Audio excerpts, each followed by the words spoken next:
ಇನ್ನು ಜೀ ವಾಹಿನಿಯಲ್ಲಿ ಕಾಮಿಡಿ ನಟರಾಗಿ ಕೂಡ ಅಭಿನಯಿಸಿ ಸಾಕಷ್ಟು ಹೆಸರು ಮಾಡಿದಂತಹ ಮತ್ತು ಕಾಮಿಡಿ ಕಿಲಾಡಿಗಳು ಮತ್ತು ಕಲರ್ಸ್ ಕನ್ನಡದ ಮತ್ತು ಮಜಾ ಭಾರತ ಮಜಾ ಟಾಕೀಸ್ನಲ್ಲೂ ಕೂಡ ಕಾಣಿಸ್ಕೊಳ್ತಿದ್ದಂಥ ನಟ ಇದೀಗ ರಸ್ತೆ ಅಪಘಾತದಿಂದ ಕೊನೆ ಸೆಳೆದಿರೋಂಥದ್ದು. ಅದು ಬೆಂಗಳೂರಿನ ಬಳಿ ಇರುವಂಥ ಸೋಲೂರು ಬೈಪಾಸ್ ಹೈವೇನಲ್ಲಿ ಬರುವಂಥ ಸಂದರ್ಭದಲ್ಲಿ ಟೋಲ್ನ ಬಳಿ ಕೊನೆ ಸೆಳೆದಂಥ ಮಧ್ಯರಾತ್ರಿ 12:30 ನಡೆದಿರೋಂಥ ಭೀಕರ ಅಪಘಾತ ಅಂತ ಹೇಳ್ಬೋದು. ಹೌದು, ಮುಂದೆ ನಿಂತಿದ್ದಂಥ ಲಾರಿಯನ್ನು ಗಮನಿಸಲು ಸುಮಾರು 120 ಕಿಲೋಮೀಟರ್ ಸ್ಪೀಡಲ್ಲಿದ್ದಂತಹ ಈ ನಟ ನೇರವಾಗಿ ಹೊಡೆದಂಥ ಪರಿಣಾಮವಾಗಿ ಸ್ಥಳದಲ್ಲೇ 3 ಸಾವನ್ನಪ್ಪಿದ್ದಾರೆ.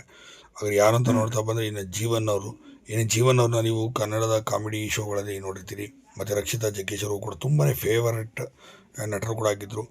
ಇನ್ನು ಸಿನಿಮಾಗಳಲ್ಲೂ ಕೂಡ ಮಿಂಚಬೇಕು ಕನಸುಗಳನ್ನು ಇಟ್ಕೊಂಡಿದ್ರು. ಇನ್ನು ಇದೇ ಸಂದರ್ಭದಲ್ಲಿ ಇವರ ಜೊತೆ ಅಭಿನಯ ಮಾಡ್ತಿದ್ದ ಮಹಾನದಿ ಸೀರಿಯಲಲ್ಲೂ ಕೂಡ ನಾಯಕಿ ಕಾಣಿಸ್ಕೊಂಡಿದ್ದಂಥ ರಚನಾ ಅವರು ಕೂಡ ಜೊತೆಯಲ್ಲೇ ಕೊನೆ ಸೆಳೆದಿರೋಂಥದ್ದು. ಇವರ ಸ್ನೇಹಿತರು ಒಂದು ಕಾರ್ಯಕ್ರಮದ ನಿಮಿತ್ತ ಬೇರೆಯವರಿಗೆ ಹೋಗ್ತಾ ಇದ್ರಂತೆ. ಇನ್ನು ಹೋಗೋಂಥ ಮಾರ್ಗ ಮಧ್ಯೆ ನಿಂತಿದ್ದಂಥ ಲಾರಿಗೆ ಹೊಡೆದಂಥ ಪರಿಣಾಮವಾಗಿ ಸೋಲೂರಿನ ಬಳಿ ಕೊನೆಯ ಸೆಳೆದಿದ್ದಾರೆ ಜೀವನ್ ಮತ್ತು ರಚನಾ ಅಂತ ಹೇಳ್ಬೋದು. ಇನ್ನು ಇವರ ಜೊತೆ ಇನ್ನೂ ಇಬ್ಬರು ಸ್ನೇಹಿತರು ಕೂಡ ಕೊನೆಯ ಸೆಳೆದಿರುವಂಥದ್ದು.